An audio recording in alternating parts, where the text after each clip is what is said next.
Para evitar que pase lo de la semana pasada, yo creé un espacio que continúa después de las 18:15, cuando el Zoom, como es lógico, vuelve para la facultad. No es obligatorio, nosotros estamos en la facultad, estamos en una universidad, ¿no? Ya los mecanismos de control propios de la etapa educativa intentamos que no existan en el ámbito universitario. De hecho, si por mí fuera no se tomaría lista, etcétera. De modo tal que también atendiendo algunas quejas con el horario, el que quiere irse se va cuando quiere, desde ya, no hace falta quedarse hasta el final, y mucho menos en ese espacio nuevo que yo les armo, precisamente para seguir despejando dudas o preguntas que puedan tener, ¿no? Entonces, si hay alguna duda o alguna pregunta, la seguimos ahí, en ese espacio, evitando que se rompa el diálogo. Y el horario de las 17 era un horario que ya siempre veníamos trabajando, precisamente porque durante los primeros minutos se van conectando. Bueno, creo que Ricardo también arranca a las 17, de modo tal que más allá de que yo en particular, por algunas semanas deba comenzar a las 17, seguramente es un horario que vamos a mantener a lo largo de todo el curso. Y después de las 18:15, quien le interese, quien tenga dudas o preguntas, abrimos ahí un segundo chat especialmente para despejar preguntas que puedan haber quedado pendientes de las cuestiones discutidas en la hora y pico de encuentro. ¿De acuerdo? Bueno, la semana próxima vamos a dar una clase bastante particular. Me toca a mí dar una charla en el marco de un curso de formación para operadores judiciales, para magistrados y funcionarios, y casualmente esa charla versa sobre el desarrollo de las principales ideas de Eugenio Raúl Zaffaroni, de modo tal que vamos a hacer como una pausa y vamos a dar un desarrollo invitándolos a que participen de esa actividad. Seguramente van a recibir el link en el curso de la semana. Rosela o algún compañero o compañera les pasará el link. ¿De acuerdo? Bueno, a ver, había varias preguntas que me habían hecho por escrito. La verdad es que a mí a veces en la semana me resulta complejo responder los correos o las preguntas, por eso está bueno también dedicar unos minutos a ello. Veamos.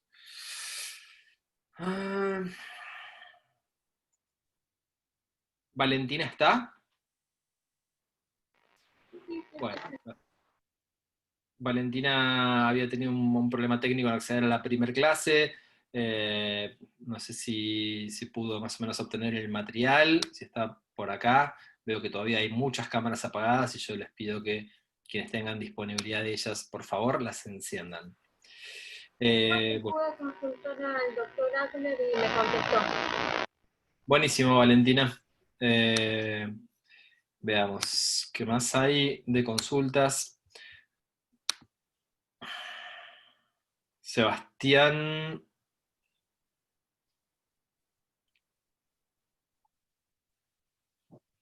No, esta es una pregunta de procesal penal. Y Lautaro me contaba que tenía disponible el manual de Zaffaroni de 2001, quería saber si sirve para el estudio de la materia. Sí, por supuesto. En todo caso, nosotros en las clases intentaremos marcar alguna temática específica, si la hay, cambios legislativos especialmente, cambios en la jurisprudencia, si los hubo, ¿no? Como orientando a una cierta actualización, ¿sí? Pero no hay ningún problema con ello. Tampoco hay problema en que se levanten, dejen ahí la camarita, como ha hecho Cecilia en este momento, y observemos la vivienda, vayan a hacerse un mate, vayan al baño, vayan a abrir la puerta, o lo que tengan que hacer, ¿no? Como lo mismo sucedería si estuviéramos en un curso en el aula. Estamos en la facultad, y no hay ningún inconveniente en llevar adelante ese tipo de conductas, entrar, salir, participar, preguntar, quedarnos después de hora, discutir temáticas, problematizarlas. En definitiva, me parece que eso es lo más interesante de este encuentro. Yo, como les dije la primera vez que nos veíamos, nosotros no les vamos a dar un desarrollo en nuestros encuentros que les alcance para aprobar la materia. Ustedes van a tener que leer esos contenidos. Lo que vamos a hacer en estos encuentros es orientarlos, explicarles algunas cuestiones que puedan surgir como problemáticas de las lecturas, proponerles algunos disparadores para discutir aquellas lecturas que necesariamente hay que abordar, y en todo caso una tarea de profundizar el pensamiento crítico en estos encuentros. Entonces siéntanse en total libertad de quedarse o irse cuando les parezca conveniente o adecuado. Y quienes quieran, insisto, quedarse un ratito más, ¿no? Como nos quedaríamos en un aula unos minutos más hasta que empiece el siguiente curso, o hasta que se despejen las preguntas, siempre suele ocurrir eso, que termina la clase, y muchos que tal vez no quieren participar activamente o preguntar durante el desarrollo de la clase lo hacen después. Bueno, lo hacemos en este link que les puse recién, el que quiere se copa, el que no, está todo súper bien. Bueno, había también algunos temas que yo les había, justo se había cortado, no sabía que se cortaba tan puntual el Zoom, entonces armé una reunión para asignarles las posibilidades de discutir algunas películas. Yo creo que muchas de las cuestiones asociadas al castigo, como les decía la semana pasada, se pueden pensar muy, muy bien desde miradas no necesariamente jurídicas o no necesariamente normativas, ¿no? Y en ese sentido, bueno, tanto obras de teatro, ¿no? Lamentablemente eso está interrumpido, pero si no les sugeriría que vayan a ver Ensayo sobre el miedo. Es una obra de teatro que se daba en 4 elementos, no sé si alguien la conoce o alguien la habrá visto, y que planteaba algunos escenarios incluso impensados hace un tiempo, pero muy vigentes en la actualidad con la pandemia, ¿no? Ensayo sobre el miedo representaba a un grupo de personas que estaban encerradas y cada una de ellas tenía un miedo específico y por supuesto que uno de ellos atravesaba la posibilidad de ser víctima de un delito. Y Ensayo sobre el miedo, bueno, tenía una gran incidencia para mí en muchas de las cuestiones que se hablan a lo largo del curso. De modo que hay una serie de películas sobre las cuales vamos a volver ahora en unos minutos, y los y las que las hayan visto podremos polemizar en algunos sentidos. Bueno, antes de empezar a pensar en los discursos sobre el castigo, ahí les pongo en el chat esta idea que si tuviéramos pizarrón escribiría en la pizarra. Tratar de acercarnos con precisión a qué se quiere decir cuando se habla de pena. ¿De qué hablamos cuando hablamos de pena? Es una pregunta para mí central, muy importante, y que intentaremos desandar en estos primeros minutos, porque no es algo que hayamos abordado necesariamente. A ver, vamos a pensar un ejemplo, ¿sí? Vamos a pensar un ejemplo, incluso asociado a este grupo. A ver, Yani no, porque ya estuvo hablando el otro día. Andrés Cabrera, tomando mate, perfecto. No lo menciona Fernando, porque Fernando a veces nos muestra ahí lo que come y no convida, entonces a Fernando lo excluimos del ejemplo. Pero vamos a tomar a Andrés Cabrera. Andrés que tiene, como vemos, 17 años, ¿no? Menor de edad, joven, ¿no? ¿Me equivoco? Bueno, un poco más. 20, 20. Bueno, un poco más. Bueno. Andrés un día opta por tomar sin permiso de los padres el auto de sus papás, lo va a buscar al taller, el auto está en el taller mecánico, lo va a buscar al taller, y saca el auto del taller mecánico, y a causa de un descuido, Andrés atropella a un ocasional transeúnte y lo lastima, le produce lesiones, ¿no? Claro, ahí uno podría pensar diversas consecuencias jurídicas de este hecho. Por un lado, desarrollar una investigación del derecho civil que sería, ¿debe Andrés indemnizar a la víctima? Y en caso de una respuesta afirmativa, ¿en qué cantidad? ¿No? Se trata de el resarcimiento del herido, la reparación de los daños y perjuicios, la compensación material por el mal palpable empíricamente por esa lesión externa de la víctima. También se podría realizar una investigación del derecho administrativo, de orden público, y pensar si es conveniente que se le retire a Andrés el permiso de conducir, si ha demostrado mediante su comportamiento que bueno, no es apto para la conducción de vehículos. Y entonces el derecho administrativo sancionador podría tener como meta la eliminación preventiva de una futura fuente de peligros que puedan derivarse de la conducción de automotores. Ahora, junto con la demanda civil y junto con el proceso administrativo, también es factible pensar en una respuesta jurídica de otro orden. La posibilidad de que exista una causa penal, una investigación jurídico-penal. Y ahí la pregunta será, ¿es punible, Andrés? Y en su caso, ¿de qué modo? ¿No?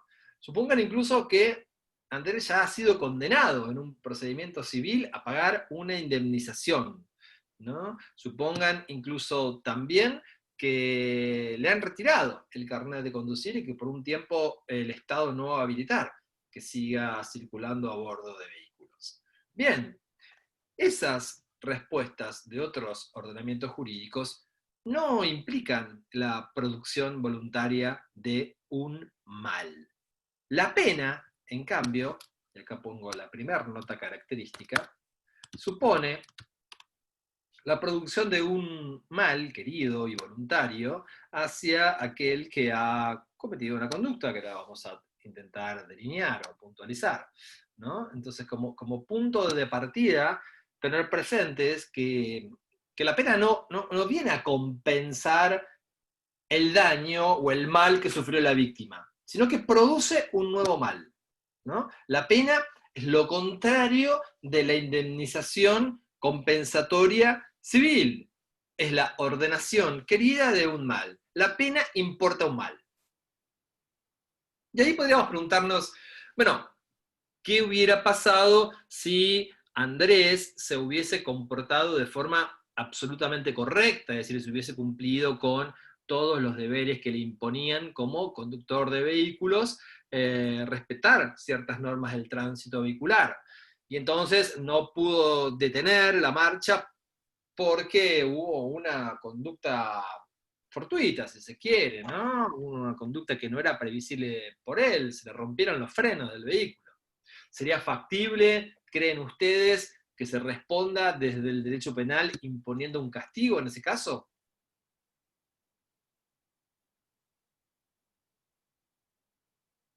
¿Qué les parece? Creo que sí, porque, a ver, la otra persona sufrió un daño. ¿Están de acuerdo con lo que dice Aunque Gianni? haya actuado bien y todo, pero la otra persona Pero no fue una fuerza incontrolable en ese sentido, si se le rompieron los frenos y él no sabía. El ejemplo, insisto, muy bien Camila, el ejemplo es, Andrés no viola ninguna norma, digamos, vinculada a las condiciones del tránsito vehicular, y por una circunstancia fortuita y no prevista por él, no dominable por él, lastima a otra persona. ¿Les parece razonable castigarlo penalmente? No, se libera demostrando la falta de culpabilidad. ¿Se libera Valentina? Se liberaría demostrando su falta de culpabilidad. Su falta de culpabilidad. Bueno, atención con la palabra culpabilidad porque es una palabra ambigua y cuando ya empezamos a afinar el lenguaje en derecho penal, bueno, la culpabilidad es una de las categorías de la teoría del delito, ¿no? Entonces, yo no la ampliaría esa respuesta, pero me quedo con tu no, como también Camila dijo algo en ese sentido. ¿Por qué? Bueno, esencialmente porque en la medida que la pena implica la imposición de un mal, ¿sí? Es necesario que ese mal obedezca a la lesión a una regla jurídica. Entonces pondríamos en la pizarra un mal Pero, profe, lesión a una regla jurídica. Sí. profe, pero no sería como cuando vos te vas a subir al auto, no estás asumiendo el riesgo, o sea, que sabes que puede pasar, si vos pones tu auto en la calle, se supone que es un vehículo La pregunta seguro. es si el derecho penal tiene una responsabilidad objetiva. La respuesta es no. Necesariamente, para poder imputar penalmente, después veremos, insisto, si desde el punto de vista civil corresponde una sanción civil, o si desde el punto de vista administrativo, por no tener registro de conducir, le puede corresponder también una decisión de prohibición de manejar. Ahora, como estamos hablando de la pena, en sentido penal, la exigencia es que la conducta preexistente del sujeto, del imputado, implique la violación de una norma, la violación de una regla jurídica para poder pensar en la imposición de ese mal.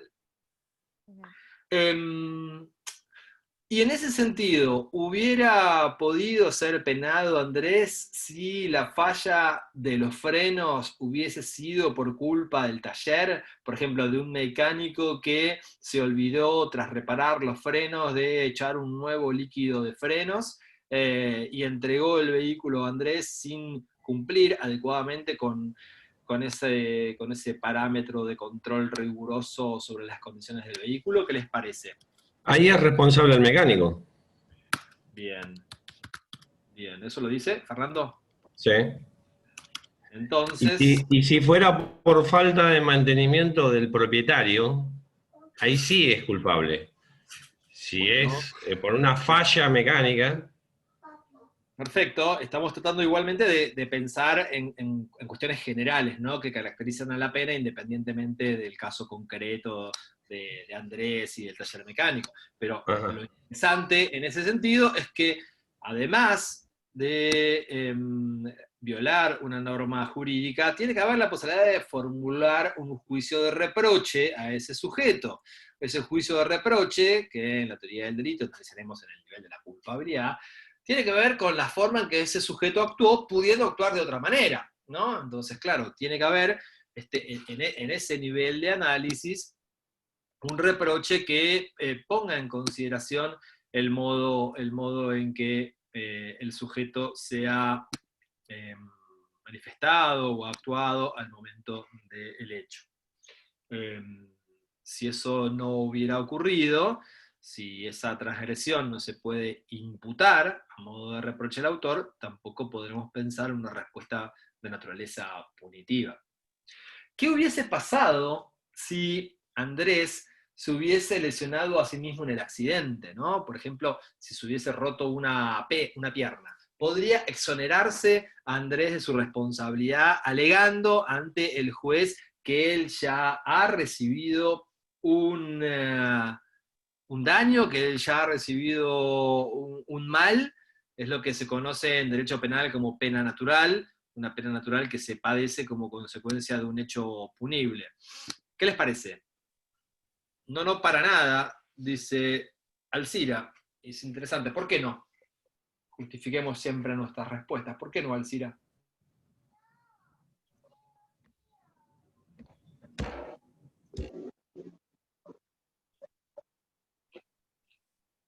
¿Qué les parece?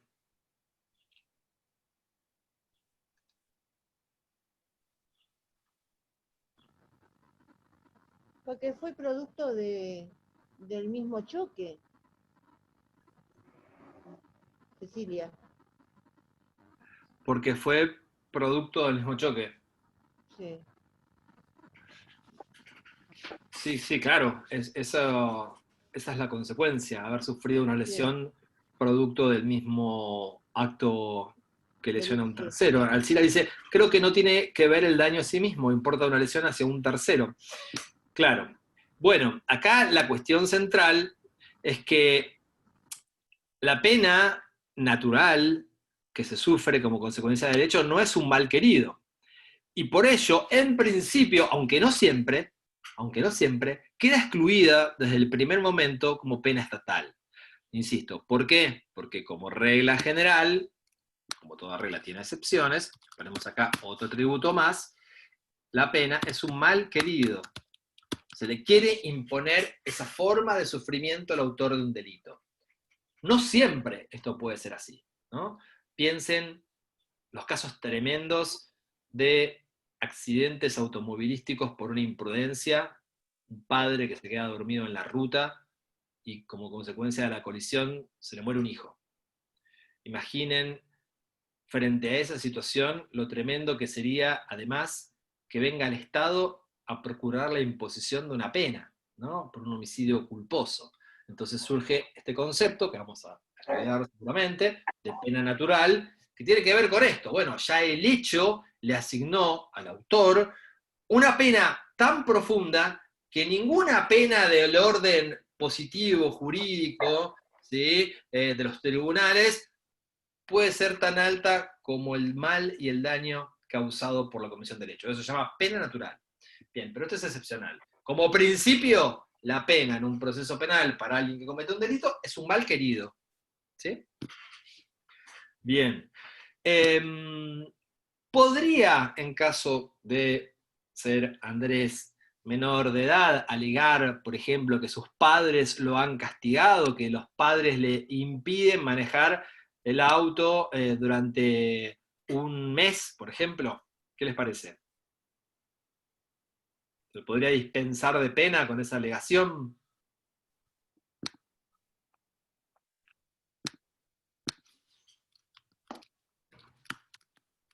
Las escucho.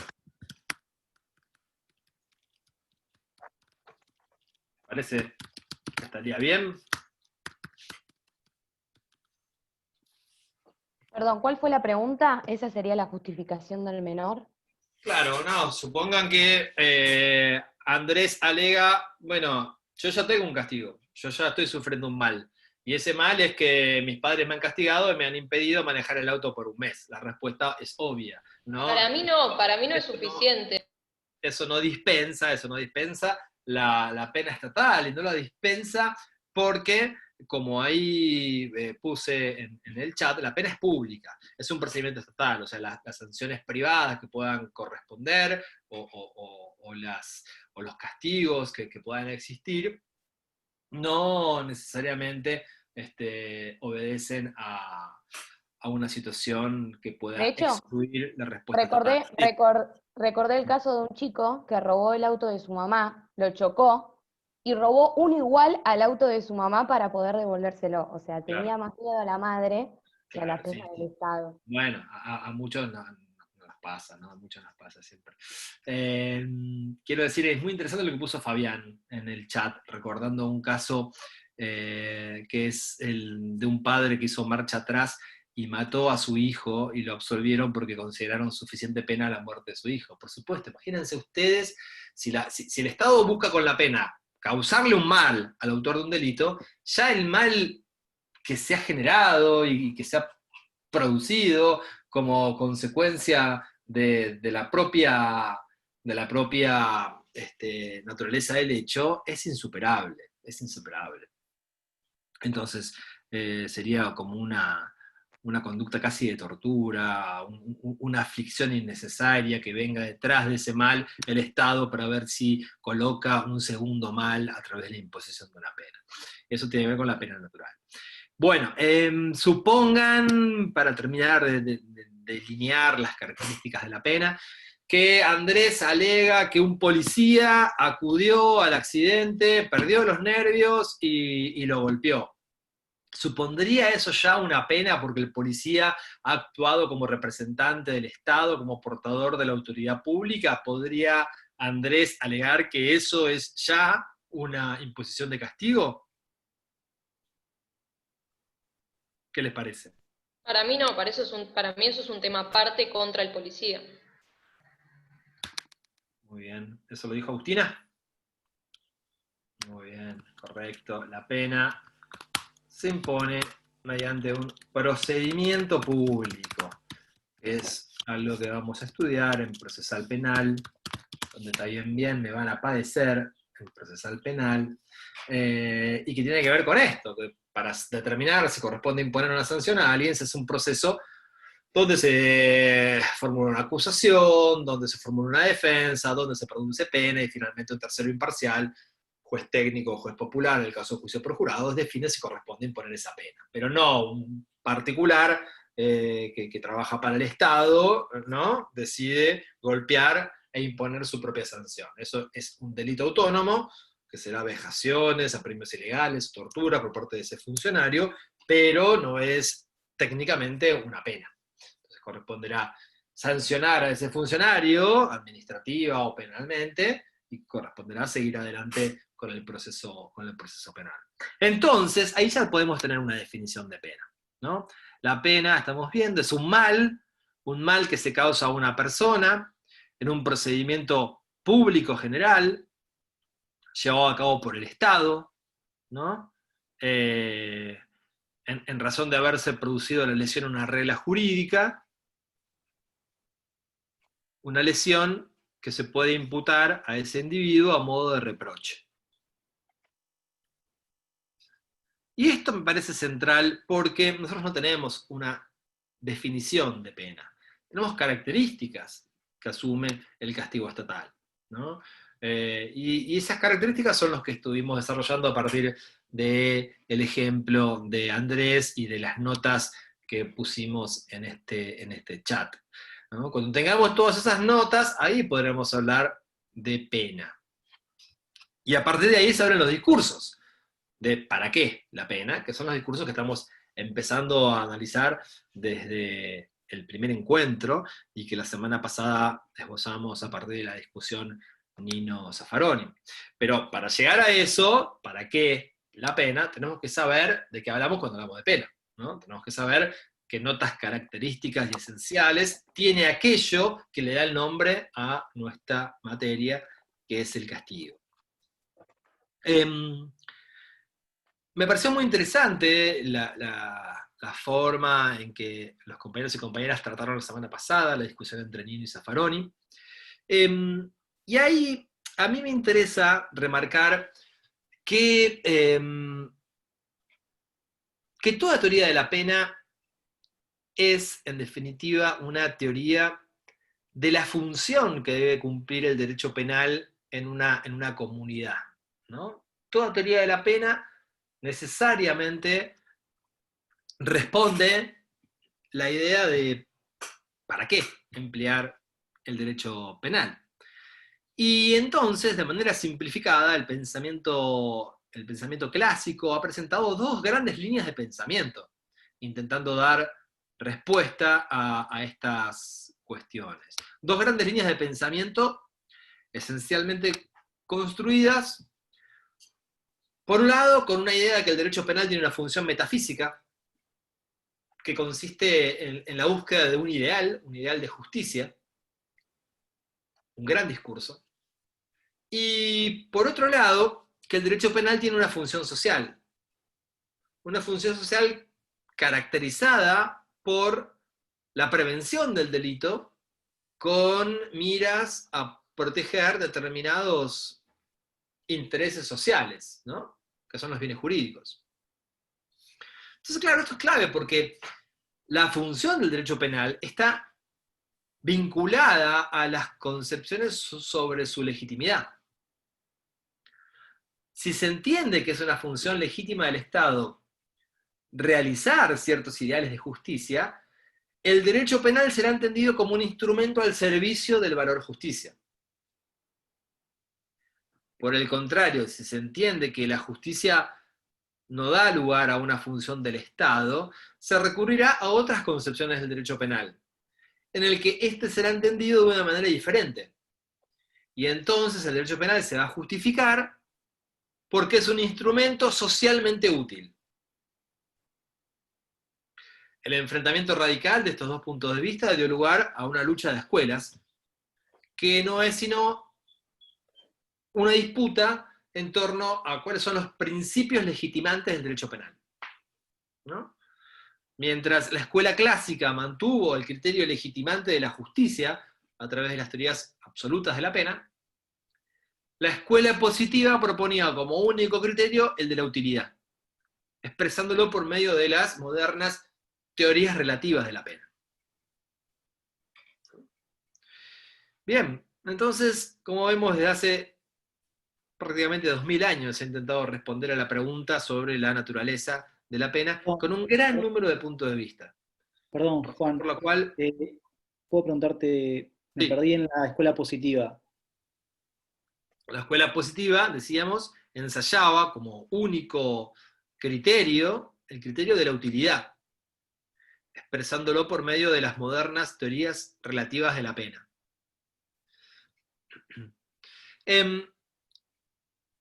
Esas respuestas que han procurado responder a la justificación del castigo, ustedes las encuentran en los libros y en los manuales de derecho penal como teorías de la pena.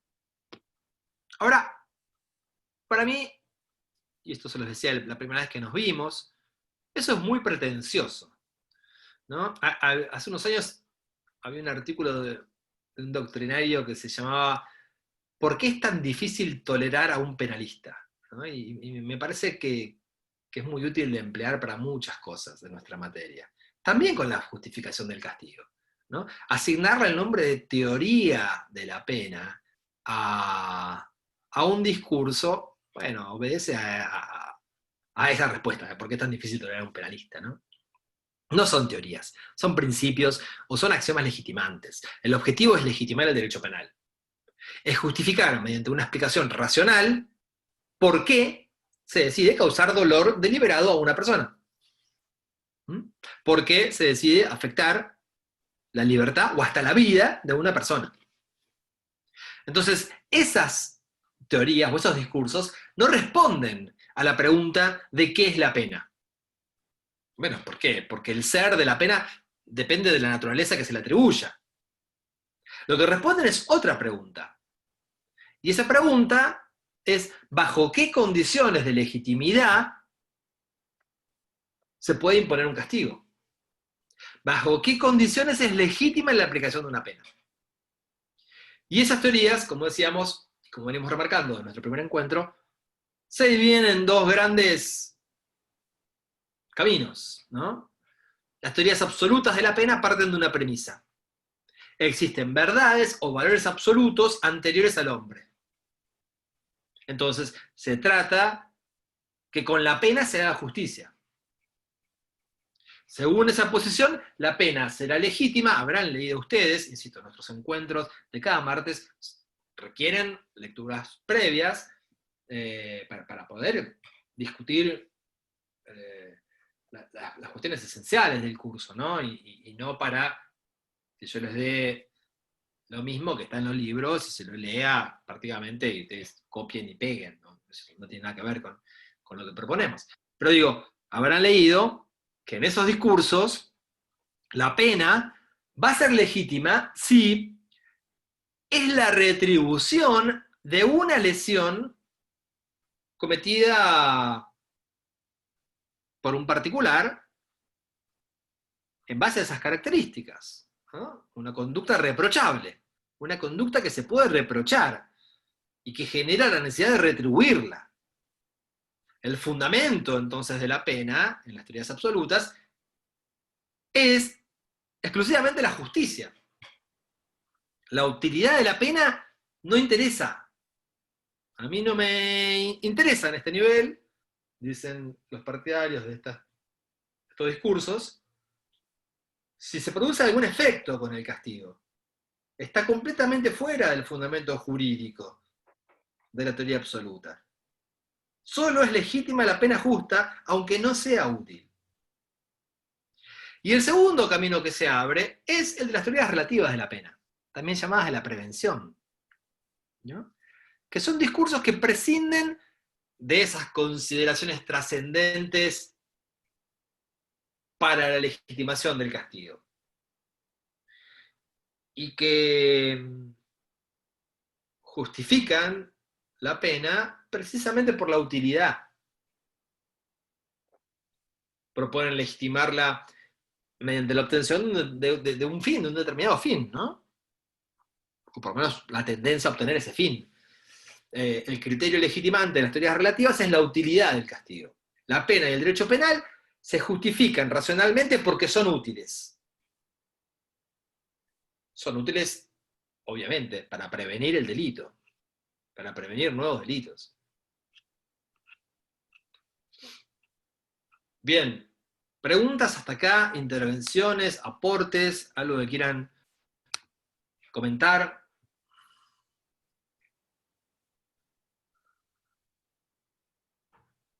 Algo que hayan leído sobre esto y les genere dudas, avanzamos ya analizando cada discurso específico. Valentina.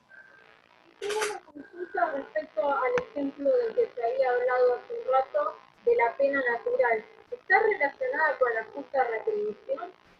¿Se puede confundir? ¿Qué significa la justa retribución? Bien.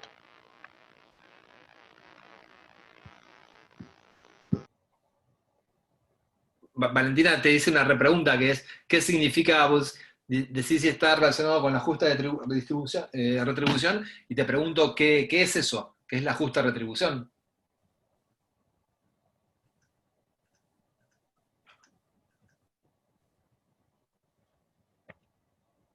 Valentina, ¿me escuchás?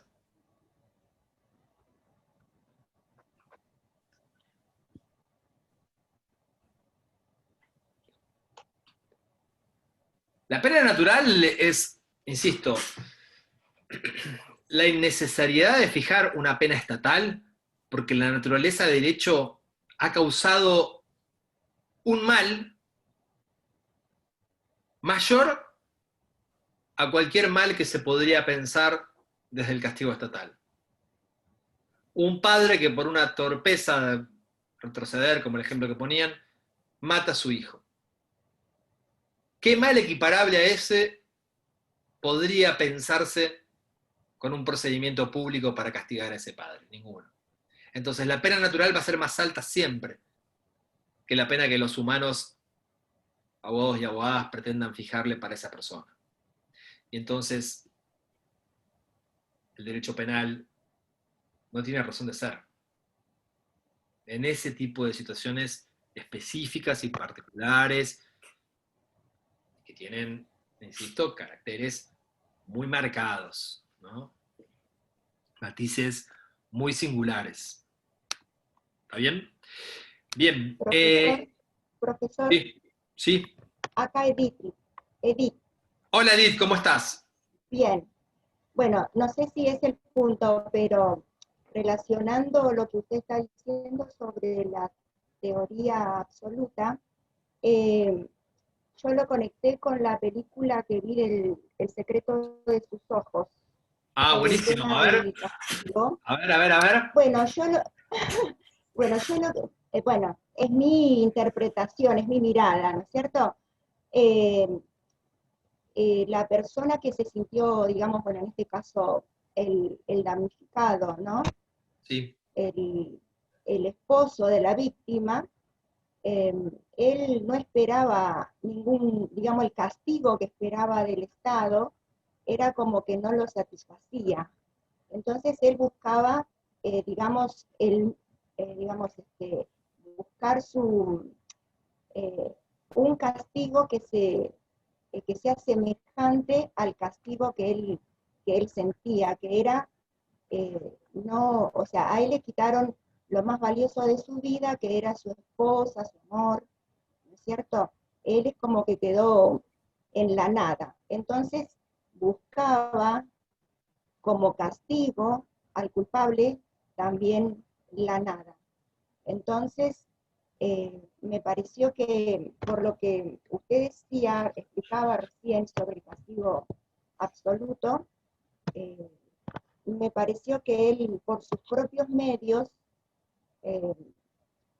digamos, hizo como no sé cómo decirlo, pero es como que ejerció el poder para darle un castigo absoluto a esa persona. O sea, darle mal por mal. O sea, él era culpable, ¿no es cierto? Cometió algo malo, pero él consideraba que la pena debía ser también mala. Bien. Bueno, es muy interesante y ahí si uno piensa en esas notas que pusimos sobre, digamos, cuál es la característica de la pena, nosotros podríamos advertir desde lo técnico, y hay miles de discusiones que se abren alguien puso en el chat, Bernardo puso justicia por mano propia, yo podría discutir si eso no es una forma de venganza privada. Camila responde que, bueno, había también como una promesa que le hicieron de cuál iba a ser la sanción que iba a recibir, y cuando esa sanción no se adecuó a la promesa que él recibió, decidió él mismo imponer esa pena, pero de todas esas notas, ahí podríamos ver que eso no es una pena pública, ¿no? Entonces, eso no es un castigo estatal, ¿no? Es una forma de reacción particular de una víctima frente a un hecho. También podríamos discutir mucho de esa película algunas cuestiones asociadas a qué sería el ideal de justicia, digo, para la pena absoluta, para la teoría absoluta. ¿Cuál sería el ideal de justicia? El ideal de justicia sería restituir el estado de cosas al estado previo, pero no se puede, en un caso de homicidio, recuperar a una víctima. Entonces, es muy posible que siempre quien resultó víctima de un hecho de esta naturaleza se siente insatisfecho frente a la respuesta estatal, porque aún la pena máxima, que es la pena privativa de libertad perpetua, tiene también una ausencia de satisfacción a esa víctima, porque esa víctima no podrá reencontrarse nunca con el familiar que ha sido asesinado. Entonces, en algún punto siempre va a haber una insatisfacción respecto de la respuesta estatal para hechos de esta naturaleza. ¿Y por qué? Y porque, ¿cuál es la idea de justicia? ¿Qué se entiende por justicia? Si yo entiendo, bueno, restituyamos el estado de cosas al momento previo que vos cometiste ese hecho dañoso, en muchos casos es imposible, en los casos donde se causa la muerte de una persona. Ahí Alcira plantea si la teoría agnóstica para la determinación de la pena se acerca más a la teoría absoluta. Ahí estamos avanzando en otros niveles de análisis. Mi respuesta es no. La teoría agnóstica no se acerca a ninguno de estos dos discursos, porque precisamente no le encuentra ninguna finalidad a la imposición de una pena, como vimos la semana pasada. Pero no avancemos tanto. Vamos primero a delinear la teoría absoluta.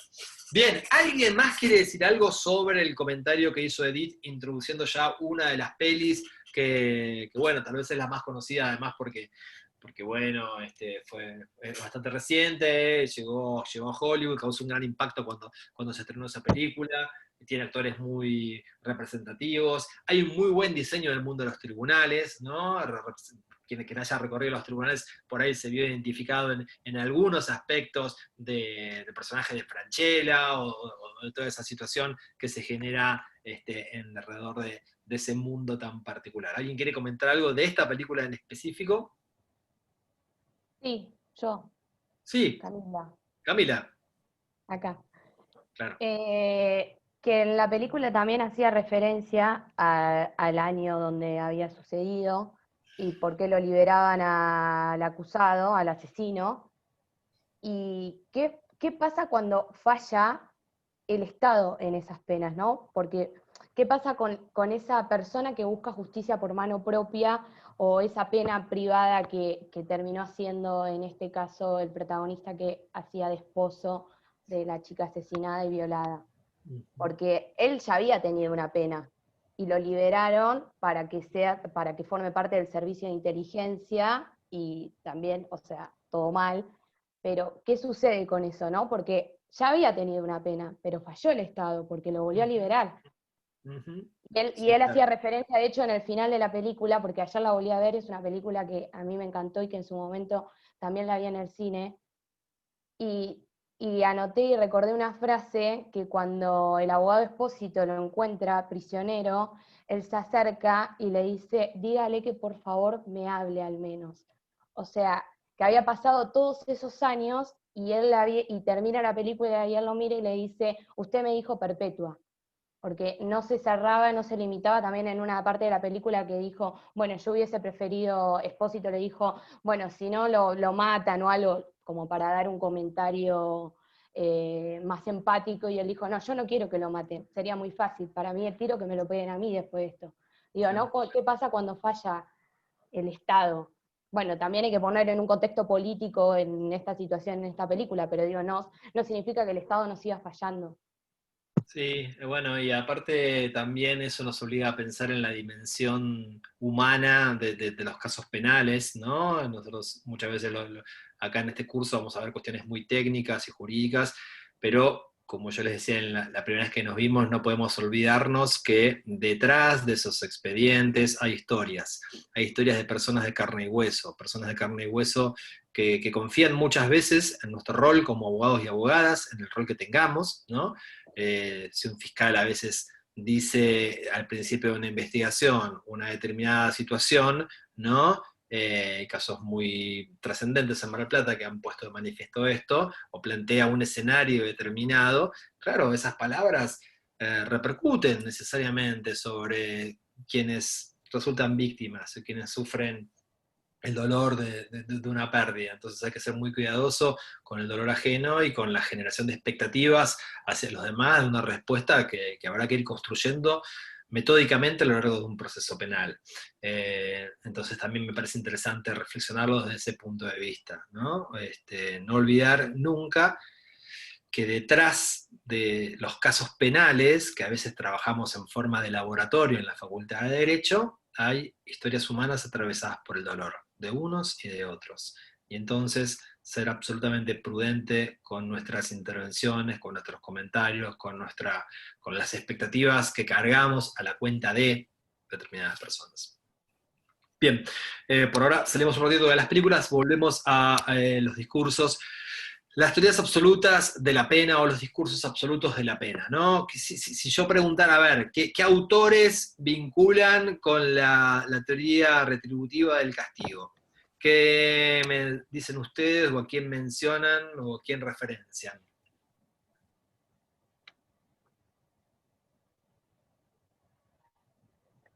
Perdón, no escuché. Si les pregunto qué autores clásicos vinculan con las teorías absolutas de la pena o con la teoría retributiva del castigo, ¿a quiénes mencionarían? Kant y Hegel. Kant, Perfecto, Paloma. Kant Muy y bien. Hegel. Muy bien, ¿dónde está Paloma? ¿Paloma tiene cámara? Muy bien, Paloma. Contanos entonces un poquito qué dicen Kant y Hegel al respecto.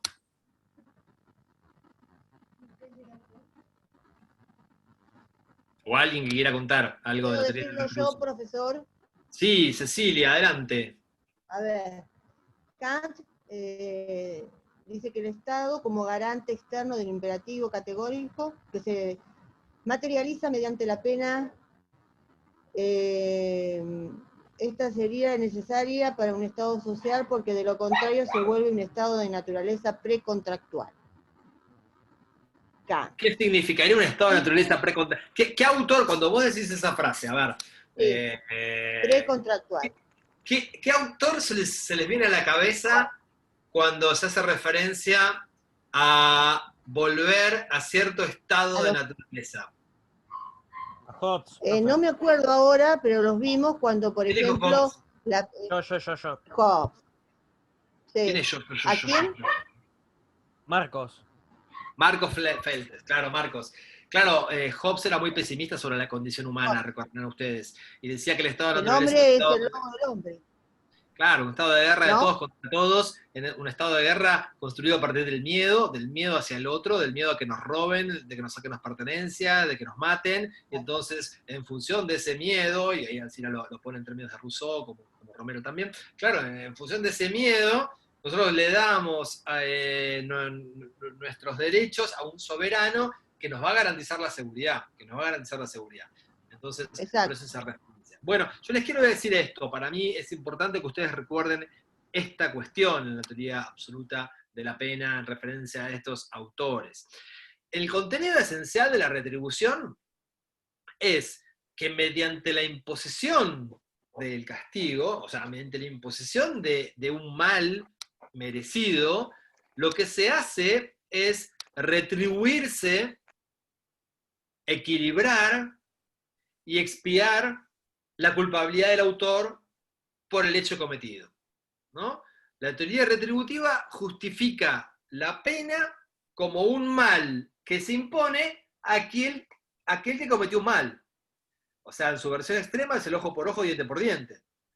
Partiendo de la idea de dar a cada uno lo que se merece, la pena es un castigo. Es un castigo que se impone a aquel que comete un delito por el hecho de haberlo cometido, y con independencia de consideraciones tales como la personalidad, la peligrosidad, la resocialización, la utilidad del castigo. No, todo eso en la retribución no entra a tallar. Y entonces se destaca la incidencia de estos dos grandes filósofos como Kant y Hegel. Para Hegel, la pena es la negación de la negación del derecho. Insisto, para Hegel, la pena es la negación de aquel que niega el derecho. ¿Por qué? Bueno, porque en la medida que la negación de una negación es una afirmación, con la pena se intenta afirmar el derecho. Afirmar el derecho que ha sido negado con la realización del delito. Entonces el derecho cumple un papel restaurador, un papel retributivo, ¿no? El valor absoluto a conseguir con la pena es afirmar la vigencia del derecho. El fundamento de la pena es esencialmente de carácter jurídico. Entonces, de acuerdo a la gravedad del delito, de acuerdo a la intensidad de la afectación al derecho, será también la intensidad de la pena con la cual el derecho va a ser afirmado. Pero atención con esto. Hegel se muestra como un defensor incondicional del principio oficialista en la persecución penal. O sea, la pena no es un asunto privado, es un asunto estatal, del que tienen que ocuparse los funcionarios competentes, ¿no?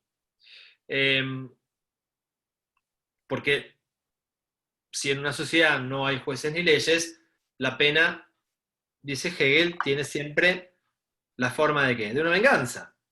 Y entonces va a ser deficiente, en la medida que supone una acción, la acción de una voluntad que es subjetiva. Por lo tanto, no es adecuada a su contenido. Entonces, si para Hegel la retribución tiene una fundamentación jurídica, para Kant esa retribución tiene una fundamentación ética. La pena es una retribución por el mal uso de la libertad. El mal uso de la libertad de aquel que ha cometido un delito, por supuesto. Es muy interesante, hay un ejemplo en Kant que es muy interesante. Él dice, la pena es un imperativo de la justicia, ¿no? Es una posición absolutista. Y él la lleva al extremo con este ejemplo. Supongan que se disolviera la sociedad civil por unanimidad de todos los miembros, ¿no? El pueblo que habita en una isla decide separarse y dispersarse por todo el mundo.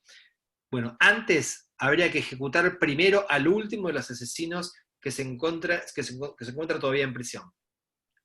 ¿Para qué? Para que todo el mundo supiese el valor que tienen sus hechos y para que la culpa no se traslade hacia toda la ciudadanía que no ha exigido ese castigo, ¿no?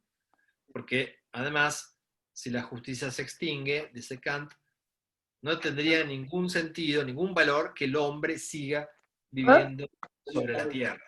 Entonces, claro, en cuanto a la magnitud de la pena, Kant se inclina por el principio de compensación en el mismo género, es decir, por el talión.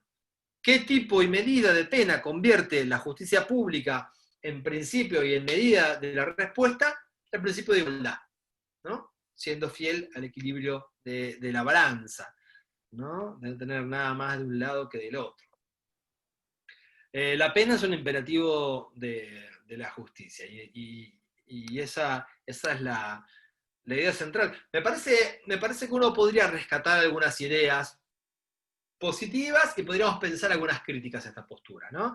Como idea positiva, bueno, algo para mí muy importante de distinguir es que esta teoría, este discurso, es respetuoso del principio de culpabilidad penal. ¿Qué significa ser respetuoso del principio de culpabilidad penal? Que la respuesta estatal va a ser proporcional al mal causado. O sea, la pena se va a concentrar en cuál es el merecimiento individual de ese sujeto que cometió un delito. La pena se vincula íntimamente con la idea de reproche, de modo tal que se genera un baremo para graduarla, para medir cuál va a ser la respuesta, ¿no? En función de la gravedad del hecho va a ser la gravedad del castigo. Y entonces la pena se corresponde con la magnitud de la culpabilidad, respetuosa del principio de culpabilidad penal. ¿Qué crítica podrían formular ustedes a esta teoría? ¿Qué se les ocurre? ¿Qué podrían discutir sobre este punto de vista? Que de esta manera no generaría ninguna variable para que estos problemas no sigan sucediendo, porque es de un caso directo de uno al otro, digamos. ¿No? No tendría finalidad de que se calme la criminalidad o que haya algún contexto social que ayude para que estos casos no sucedan. Es interesante tu crítica, Camila. Muchos autores lo que dicen es, bueno, acá hay un problema, ¿no? Y es que no puede haber una acción estatal sin una utilidad social. No puede haber una acción estatal, en este caso el castigo, sin pensar en cuál es la utilidad social de esa política estatal, ¿no? Ahora voy con las preguntas que se están haciendo en el chat. Esa es una crítica, ¿no? Una crítica orientada a que una pena entendida como retribución no parece compatible con un Estado democrático y social, dada, bueno, la inevitable asociación del castigo con la idea de venganza. Una idea que se dice es incompatible con la dignidad de la persona humana. Entonces, claro, si partimos del presupuesto de que el Estado es un instrumento para el logro de determinados fines sociales, toda acción del Estado debería estar orientada a cumplir con alguna de esas funciones sociales. Entonces, no sería admisible una acción estatal que no tenga por meta, por fin, una utilidad social, ¿no? Es inadmisible el uso de un instrumento violento si no está orientado al logro de una unidad social. O sea, esta es la crítica que le formulan sobre todo los partidarios de la teoría relativa de la pena. Es inadmisible una pena sin utilidad, sin ver para qué sirve, cuál es la utilidad. Veamos, preguntas. Valentina pregunta, si Kant se basa en el libre albedrío, respecto a que el sujeto puede elegir, y aún así optó por incumplir la norma, ¿cómo se relaciona con la compensación mediante una pena natural? Eso era lo que no entendía, pero no sabía cómo explicar. Ah, bien, esto tiene que ver con tu anterior intervención, Valentina. Perfecto, perfecto. Sí. No, bueno, en el pensamiento de Kant sería imposible una pena natural, ¿no? Y sería responsable a nosotros como miembros de la comunidad al no ejecutar un castigo, casi como encubridores o como cómplices de esa situación de impunidad. La impunidad sería impensada en esta perspectiva. Bien, y ahora abrimos el camino de las teorías relativas de la pena, ¿no? Ese programa de las teorías relativas de la pena ya estaba, si se quiere, expuesto en Protágoras, ¿no? donde Platón señala lo siguiente. Nadie impone una pena y se dirige contra quienes han cometido un delito porque hayan cometido un delito, a no ser que quieran vengarse de forma poco razonable, como un animal lo haría. Quien en cambio pretenda penar a otro de forma razonable, lo hará para que no vuelva a cometer el mismo hecho en un futuro. Entonces, ahí está la idea central de las teorías relativas de la pena. Las teorías relativas no se preocupan por un ideal de justicia, sino que contestan la pregunta de la utilidad. Abandonan todo tipo de consideración metafísica sobre el castigo, ¿no? La afirmación del ideal de justicia, el dar a cada uno lo suyo, y el derecho penal se empieza a justificar por razones sociales, políticas y jurídicas, y en último término, como decíamos recién, por su utilidad social. Y ahí se abren dos grandes discursos en las teorías relativas de la pena, que se identifican con los nombres de prevención general y prevención especial. La prevención general busca la utilidad del castigo en toda la comunidad social, para que se abstenga de delinquir. Y la prevención especial es la actuación sobre el delincuente mismo, ya sea enmendándolo, para que en el futuro no vuelva a delinquir, es decir, resocializándolo, o bien neutralizándolo de manera definitiva para que vuelva a desarrollar algún tipo de actividad delictiva, ¿no? En su versión extrema siempre decimos es la pena de muerte, en su versión legal es la pena de prisión perpetua. Bien, vamos a dedicar los últimos 15 minutos antes que se nos cierre este Zoom, y después abrimos el otro espacio para preguntas o para hablar de las pelis o lo que quieran, en explicar un poquito más estas dos perspectivas. Prevención general. Se divide cada una de estas, como ustedes bien ya saben, en positiva y negativa. Si ustedes tuvieron que decir una palabra, vamos a identificar cada una de ellas con una palabra. La voy a poner acá en el chat, como si fuera un juego, porque cada palabra nos permite. Prevención.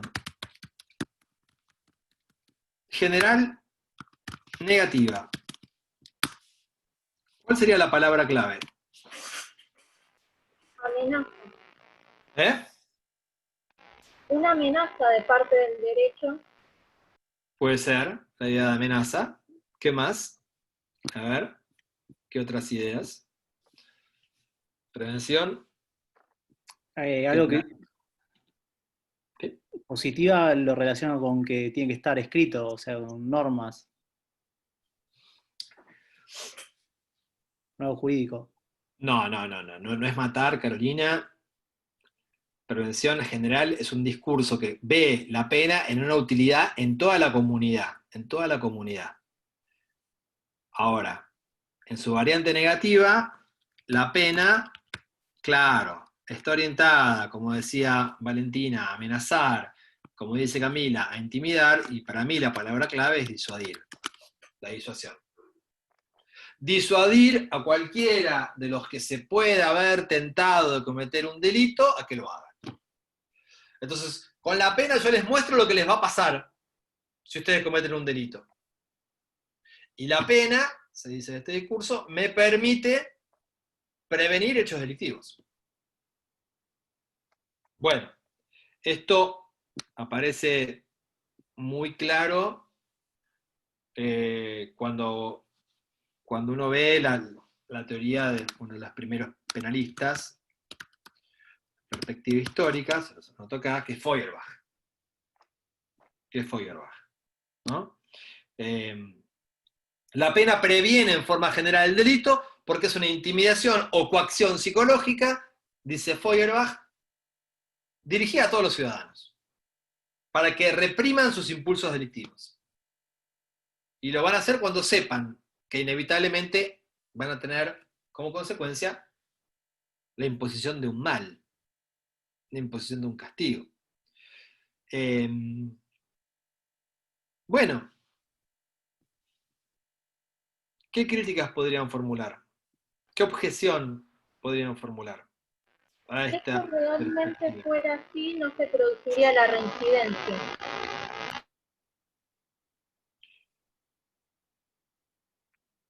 Puede ser, pero como no está pensada en el delincuente en particular que cometió un delito, Valentina, sino en un discurso hacia toda la sociedad, yo esa crítica la dejaría para la prevención especial. Garrano dice, hay gente que determinadas penas no los asustan. Claro, pero eso, Bernardo, tiene un problema, que es hasta dónde el Estado nos tiene que asustar. Porque si la justificación es, bueno, yo menciono como crítica que hay gente que no se intimida, voy reforzando el terror penal cada vez más, ¿no? Y puedo hacer una espiral de terror penal donde directamente transforme al Estado en un Estado terrorista. Yo lo que diría como crítica principal, más allá de que Camila dice no disminuye el delito general, y eso, bueno, no nos vincula con la posible crítica, es que esos efectos preventivos generales no son comprobables empíricamente. ¿Cuántas personas saben qué dice el Código Penal? ¿Cuántas personas amanecen leyendo el Código Penal para ver si roban un banco o no lo roban? ¿No? Che, no, mirá, la verdad que estoy viendo que con la última reforma nos puede corresponder una pena de 5 a 15 años. No vayamos a robar el banco. Bueno, pareciera que los comportamientos humanos no suelen operar en función de esos parámetros, ¿no? Y de hecho, si uno hace una encuesta de cuáles son las penas previstas en el Código Penal, vamos a encontrar con que gran parte de la comunidad las desconocen. Por eso que muchos autores dicen, no es la amenaza de pena lo que puede disuadir de cometer un delito. En todo caso es el riesgo de ser atrapados. Lo que puede operar intimidatoriamente es la eficacia estatal de ser atrapados. Porque el camino opuesto sería agravar todo el tiempo las amenazas penales. Porque como todo el tiempo hay delitos, y va a haber delitos, es ineficaz la respuesta o la amenaza de pena. Entonces reformo el Código Penal todo el tiempo aumentando las penas. Y esto lo vemos mucho en los discursos políticos, ¿sí? Y ustedes lo verán todo el tiempo. Las penas son insuficientes para que no hayan delitos. Tengo que intensificar entonces la respuesta penal para disuadir. Bueno, tal vez no, tal vez yo tengo que ser más eficaz, tengo que reforzar el entrenamiento de la policía, tengo que procurar una policía democrática, tengo que mejorar el poder judicial, la respuesta del poder judicial, tengo que pensar de otra lógica, ¿no? Nunca se va a lograr la disuasión absoluta, porque no hay sociedad sin crímenes y sin delitos. Y la ilusión de una prevención general negativa hace que las agencias políticas eleven todo el tiempo los mínimos y los máximos de las escalas penales, pensando que con eso van a disuadir de cometer hechos delictivos. Y se ponen penas irracionales a unas pocas personas que son las que sufren esa consecuencia. Alguien dice también que esto tiene otro problema, que es pretender utilizar a una persona como un medio para conseguir un fin, ¿no? Kant y Hegel. La violencia del Estado no se puede usar para controlar las comunidades sociales porque eso implicaría, bueno, usar a las personas como medios y no usar a las personas como un fin en sí mismo. ¿Puedo acotar algo? Sí. Porque todo esto está hecho para una sociedad que está entendiendo bien a qué se refiere la pena. O sea, me parece que acá hay un problema social también que desde este punto no lo estamos viendo. También hay un flagelo muy grande que es el flagelo de la droga en la sociedad, y todas las penas están hechas para una persona que pueda llegar a entender, pero cada vez se cometen más delitos de chicos que salen a cometer delitos por la droga, para conseguir droga. O sea, acá ya hay un problema social. ¿Y cómo haces para disuadir a un chico que entra y sale, y siempre el problema es ese? O sea, no solamente creo que sería por el lado de lo penal. Muy bien, muchas gracias. Muy interesante el comentario. Vamos a ver esta problemática a lo largo del curso también, para pensar de qué manera intervenir desde el Estado disuadiendo conductas de esta naturaleza. Y terminamos este primer espacio, después seguimos con la prevención si esto que desarrollamos es la prevención general negativa, ¿sí?, con la idea de disuadir, la prevención general positiva, ¿cuál sería la palabra clave que nos presenta? ¿Cuál sería el dato fundante de esta perspectiva? ¿Para qué sirve la pena en la prevención general positiva? ¿Qué les parece? No, Carolina, eso es en la prevención especial. La prevención especial positiva, la reinserción. Hacer conocer las conductas negativas, prohibidas. Camila Gelosi está, la otra Camila, o capaz que hay varias. Camila Gelosi puso algo interesante, muy interesante, que es la confianza en el sistema. ¿Y qué significa eso? Y Alcira también está poniendo algo muy atinado, sé que ya han leído el tema, pero me gustaría que lo puedan explicar. Porque, a ver, ¿qué significa confiar en el sistema? Camila, sí. Yo lo entendí desde el lado de que como que se ve que cuando está penalizada una acción, es como que se da la idea de que el sistema o el Estado está actuando, penalizando, entonces es como la confianza de decir, bueno, el Estado está respaldando que esto está mal, y dar esa confianza de decir, como el Estado me cuida, o bueno, algo así, ¿entendí? Está muy bien. Está muy bien. Y Alcira, ¿querés decir algo? ¿Tenés micrófono vos? ¿O camarita?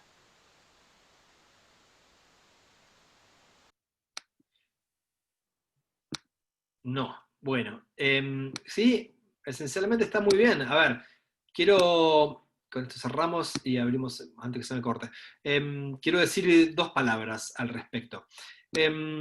Claro, en un intento para superar esas críticas formuladas a la prevención general intimidatoria o negativa, acá el castigo aparece como un valor simbólico. El castigo viene a reforzar la confianza de nosotros, ciudadanos, en un sistema social. Si no hubiera... A ver, el delito es una mala propaganda para el sistema. Entonces la pena es la forma en la cual el sistema hace publicidad neutralizante de ese delito. Una persona es criminalizada porque de ese modo se normaliza la opinión pública. Lo contrario puede conllevar a la anarquía, a la desconfianza en el sistema. Entonces la pena tiene una función comunicativa de los valores jurídicos. Viene a establecer una confianza en el sistema, una conciencia en el derecho, ¿no? Ya no se busca intimidar, sino establecer un valor simbólico, reforzador de la confianza en el sistema social en general. ¿Cuál sería la crítica que podríamos pensar y cerramos con esto?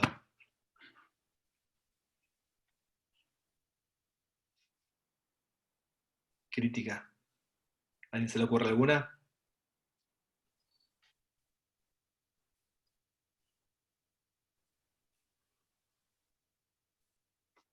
A ver, en el chat, ¿están poniendo algo? Sí, Marcos. Sí, claro. Hay mucho de eso, ¿no? Algunos dicen, bueno, el derecho penal se empieza a transformar en un mero replicador. Anoten la dirección de Zoom para los que quieran quedarse en este bonus track que vamos a hacer, que está arriba de todo, en el chat antes que se cierre. En un mero replicador y difusor de ideologías. El derecho penal asume una función que puede implicar la ampliación de las injerencias en las esferas individuales de cada ciudadano. Entonces, este discurso es incompatible con un Estado social y democrático de derecho porque tiende a la manipulación del hombre. Se utiliza el dolor de la persona como un símbolo porque se prioriza el sistema a la persona. Entonces, claro, muchas críticas se orientan a esto. es incompatible con un verdadero Estado de Derecho porque la característica esencial, ¿cuál es? La prelación moral del individuo frente al sistema social, la prioridad del individuo frente a lo colectivo. Bien, prevención general. En la semana que viene, repito, para el que no pueda quedarse ahora, tengo otro curso, tengo que hacer otras cosas, hacemos la clase donde pasaremos todas las perspectivas de Zaffaroni, y el link se los vamos a acercar en la semana. Cerramos esto y abrimos un espacio de debate o de preguntas. Sí, Camila. ¿Cuántas Yo no me Camilas voy a hay en este poder- curso? No no pasa me voy nada. a poder sumar al otro Zoom. No pasa nada, yo no voy a dar nada nuevo. No voy a dar nada nuevo, queda la prevención especial para cuando nos reencontremos en 2 semanas, y en 2 semanas también les pido lean los discursos de Zaffaroni, teoría gnóstica de la pena, de Ferraioli, y lean los materiales que estaban subidos en el aula, acá les voy a explicar en el campus virtual, para dentro de 2 semanas, que son los siguientes. Aquellos que figuran como clase 3 y como clase 4. ¿Sí? Rafecas, Friedman, entrevista a Lud Hulsmann, abolicionismo. Sobre eso vamos a discutir. Y sobre la clase 4, entrevista a Ferraioli y las leyes en materia de medidas de seguridad. Clase 3 y 4, la 3 fue hoy, la 4 será dentro de 15 días, porque la que viene es como un bonus track. ¿De acuerdo? Cerramos esto y abrimos el espacio de preguntas o aportes sobre las pelis o diálogos en el otro link. Que anden bien. Gracias.